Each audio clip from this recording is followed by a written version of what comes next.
अस्सलाम वालेकुम नाजरीन, उम्मीद है आप लोग खैरियत से होंगे। नाजरीन, कल यूएई के प्रेसिडेंट पाकिस्तान आए थे जिसका मैंने ज़िक्र किया।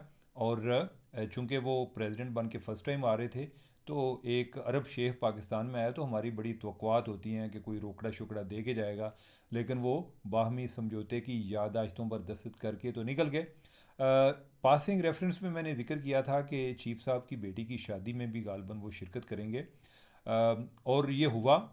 पता चला कि असल मकसद उनका आने का वो चीफ साहब की बेटी की शादी में शिरकत था। उसके बाद वो अपनी शिकारगाह रहीम यारहान रवाना हो गए। उनकी भी फैमिली अपने साथ ही। अच्छा, ये इस लिहाज से एक अहम डेवलपमेंट है कि चीफ साहब की बेटी की शादी थी और यूएई का प्रेसिडेंट वो उस शादी में शिरकत कर रहा है। आई डोंट रिमेंबर कि कोई रीसेंट पास्ट में तो कोई इस तरह का किसी आर्मी चीफ की बेटी की शादी में कोई हेड ऑफ़ द गवर्नमेंट नहीं आया। और बाकी भी अगर कोई आया तो वो जो हम अगले दिन भी बात कर रहे थे कि जब नवाज शरीफ प्राइम मिनिस्टर थे तो उनकी नवासी की शादी थी, तो उस टाइम मोदी आए थे। लेकिन वो एक सरप्राइज विजिट था और कोई ज़रूरी नहीं कि हम उसको शादी के साथ जोड़ सकें, क्योंकि 25 दिसंबर को इंडियन प्राइम मिनिस्टर आए थे। तो ये 2015 की मैं बात कर रहा हूँ। तो वो भी जो यानी कि उस दिन नवाज शरीफ जो है उनकी अपनी सालगिरह भी थी। खैर एनीवे, तो हम अपने नेक्स्ट टॉपिक की तरफ बढ़ते हैं और वो है फ़लस्तीन के हवाले से। फ़लस्तीन के हवाले से पाकिस्तान में काफ़ी अभाम पाया जाता है कि जो हम स्टेबलाइजेशन फोर्स का हिस्सा बन जा रहे हैं, असी अमरीका की गल्लें चाह रहे हैं, साड़ी लड़ाई हो जानी है हमसे, जो है ना वो अमरीका को काम लेना चाह रहा है और वो काम ये है कि हमने हमास को गैर मुसल्लह करना है। इस हवाले से आज इसहाक डार साहब ने वजाहत किया। उन्होंने कहा जी कि हमारी ड्यूटी में कोई ये चीज़ शामिल नहीं है, हम ऐसा नहीं करेंगे। अच्छा, और उनकी ये बात और सेक्रेटरी खारजा, अमरीकी सेक्रेटरी खारजा की गुफ्तगू को आपस में मिलाकर देखा जाए तो उसने भी कहा था जी कि पाकिस्तान के कुछ सवाल हैं जिनके हमने जवाब देने हैं। मतलब ये है कि वो हमारे साथ चलने को तैयार हैं, वो उस फोर्स का हिस्सा बनने को तैयार हैं, लेकिन वो कहते हैं कि जनाब साड़ी भी तो गल सुनो, यानी कि हम आपके साथ चलेंगे लेकिन हमारे इन सवालों के जवाब दें।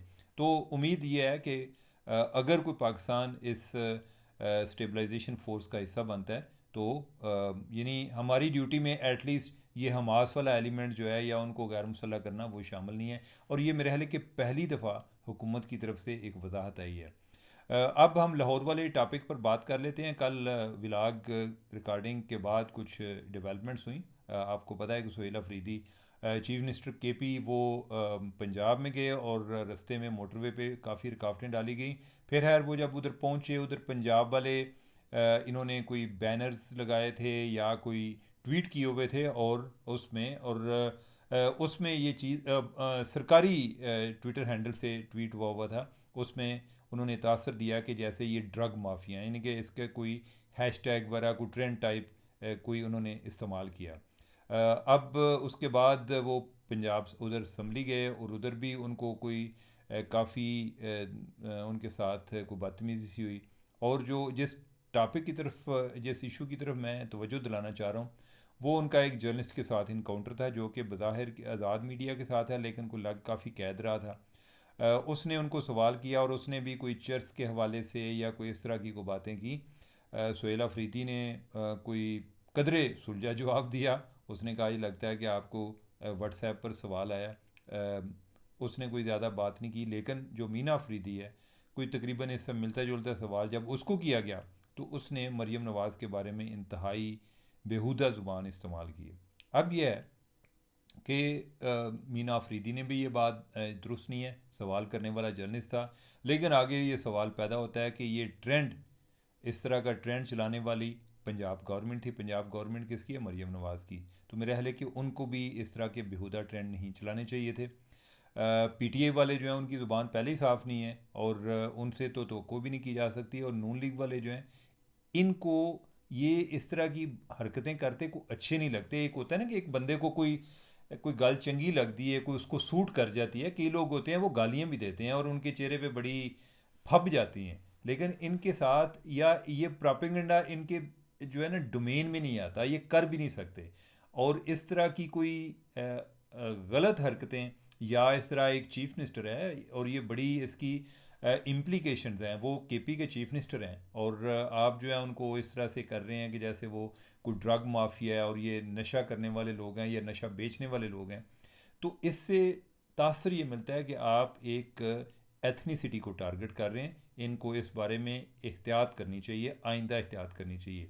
जहाँ तक जर्नलिस्ट का तल्लक है, जर्नलिस्ट को कहने को तो जर्नलिस्ट कहता है जी कि मैंने सवाल किया था जी, एज अ जर्नलिस्ट हमारा राइट है, हमें सवाल करना चाहिए। लेकिन यह है कि जर्नलिस्ट को एक सवाल करने का तरीका आना चाहिए, उनकी ज़ुबान या उनको अपने अल्फाज पर काबू होना चाहिए। ये नहीं कि जो बात जिस तरह कह दी वो या किसी ने कह दी तो आपने कर दी, नहीं कि अगर आपने सवाल करना भी था तो आप उससे एट्रीब्यूट कर लेते कि भाई इस तरह के पंजाब गवर्नमेंट के ऑफिशियल अकाउंट से ये बात आई है, आपका इस पर क्या मौक़िफ़ है, अगर आपने करनी थी तो इस तरह से कर लेते। Anyway, that was in a bad taste. अब इटली के हवाले से एक अच्छी खबर कि उन्होंने पाकिस्तान के साथ कोई उनका प्लान है कि अगले 3 साल में कोई 10,500 लोग पाकिस्तान से लेकर जाएंगे। लेकिन यह है कि ये स्किल्ड लेबर चाहिए, कोई नर्सिंग के फील्ड में, कोई बाकी और फील्ड में। अब हमारे यहाँ ये बड़ा अलमी है कि हमें पहले तो हम ये कहते हैं कि बंदे बाहर कैसे भेजें, और फिर हमारे पास कोई हुनर याफ्ता लोग भी नहीं होते, और जो होते हैं बेचारे उनके कोई ऐसी कुछ सिफारिश नहीं होती या किसी के पास पैसे नहीं होते। तो मेरे ख्याल कि उम्मीद ये है कि चौधरी सालिक हुसैन जो कि समंदर पार पाकिस्तानियों के वज़ीर हैं और लेबर के भी मिनिस्टर हैं, वो इस चैलेंज को बखूबी निभाएंगे और कोशिश करेंगे और यकीनी बनाएंगे कि हम ये जो टारगेट है इसको मीट कर सकें। क्योंकि अगर हम इटली का टारगेट मीट करते हैं तो फिर एक हमारी परसेप्शन बिल्ड होगी, बाकी ममालिक भी पाकिस्तान की तरफ रुजू करेंगे। लेकिन ये एक बड़ी अच्छी खबर है। अब हम नेक्स्ट टॉपिक की तरफ बढ़ते हैं। कल मैंने जिक्र किया था कि ट्रैफिक चालान्स के हवाले से मेरे एक दोस्त हैं और उन्होंने मुझे फ़ोन किया, मैसेज किया, और उन्होंने कहा जी कि ज़रा ये चेक करें कि क्या ये जो डीपीओज़ हैं इनको को आर्डर है कि आपने इतने चालान करने हैं। और ये काफ़ी ज़्यादा तासुर है जी कि इनको आर्डर दिया गया है। लोग ये समझते हैं नहीं कि ये चालान इसलिए कर रहे हैं कि हुकूमत जो है वो लोगों से पैसे निकालना चाह रही है। अब इस हवाले से मैंने पंजाब के कुछ लोग जो कि बहुत ही रेलिवेंट लोग हैं, जो कि आजकल चालान करने में पेश हैं, मेरी उनसे बात हुई कि ये क्या मामला है। उन्होंने जो मुझे बताया, एक तो मेरी बात हुई तकरीबन जिस दिन मेरी बात हुई थी पहले, उस दिन इस पे अमल होते हुए कुछ 17 दिन गुजरे थे। उन्होंने जो मुझे बताया, उन्होंने कहा जी कि एक तो ये बात आती है कि जो लड़के हैं उनके बड़े चालान हो रहे हैं, उनकी एफआईआर हो रही है। उन्होंने कहा कि हमने यानी कि पहले 17 दिन में हमने कोई 10 लाख चालान किए हैं, और उसमें से जो स्टूडेंट्स हैं मसलन कोई 16-17 साल की उम्र का है, उनकी तादाद कोई 279 है। लेकिन यह है कि 10 लाख चालान में से 279, यानी कि 10 लाख चालान, उसमें 279 कोई इतनी बड़ी नहीं है फिगर। लेकिन यही है कि जब वो कोई एक वीडियो भी चल जाती है वो लगता है कि सारे स्टूडेंट्स के चालान हुए। और दूसरा, बाय द वे, अगर स्टूडेंट की प्रोटेक्शन के लिए कोई काम होता है तो ये कोई बुरी बात तो नहीं है। खुदा ना खास्ता कल कोई इसी तरह कोई हेलमेट पहने बगैर या ड्राइविंग नहीं आती या वो सेफ्टी का ख्याल नहीं करता तो उसकी डेथ हो जाती है, तो फिर भी हम जो है उन्हीं को कोस रहे होते हैं। तो मेरे ख्याल है कि कोई डिसिप्लिन को फॉलो करना कोई बुरी बात नहीं है। एक बात और उन्होंने बताई, उन्होंने कहा जी कि इन 17 दिनों में को 20 लाख लोगों ने अपने ड्राइविंग लाइसेंस लिए हैं। बाय द वे, मैं अब मुझे बताना तो नहीं चाहिए लेकिन मेरा लाइसेंस काफ़ी देर से एक्सपायर हुआ है, मैंने दोबारा रीन्यू नहीं करवाया। लेकिन अगर ये इधर चलान हो रहे होते तो मैंने भी करवा लेना था। तो उस लिहाज से जो चीज़ एक कानून के मुताबिक है, मेरे ख्याल उसको अप्रिशिएट करना चाहिए।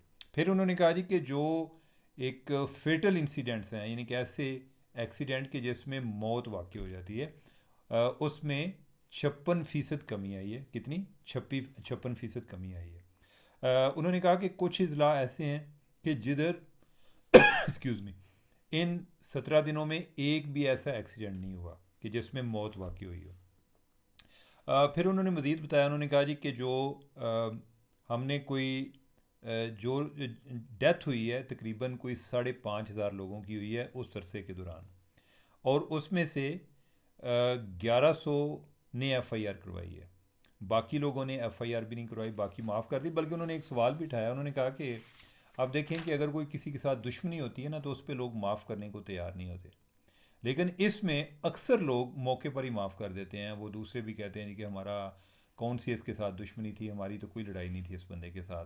तो बल्कि ये जो 1100 है ना, इसमें भी आप समझें कि हो सकता है कि शायद कोई एक दो रह जाए, बाकी इन्होंने भी माफ़ कर देना है। यानी कि कोई देर के बाद वो दोबारा से बार बार लोग जो एक जिनकी डेथ हुई होती है उनके पास जा रहे होते हैं जी, कोई और लोगों को दरमियान में इन्वॉल्व कर रहे होते हैं, कई जगह पर कोई पैसे भी दे देते हैं, लेकिन ये मामला इसी तरह ख़त्म हो जाते हैं। फिर उन्होंने कहा जी कि जो हेलमेट है, हेलमेट के हवाले से उन्होंने कहा जी कि अब उस पर 100% अमल हो रहा है, यानी कि लोग हेलमेट पहन रहे हैं। नाजरीन, अगर कोई बंदा मोटरसाइकिल ले सकता है तो 2000 का हेलमेट कोई बड़ी बात नहीं है।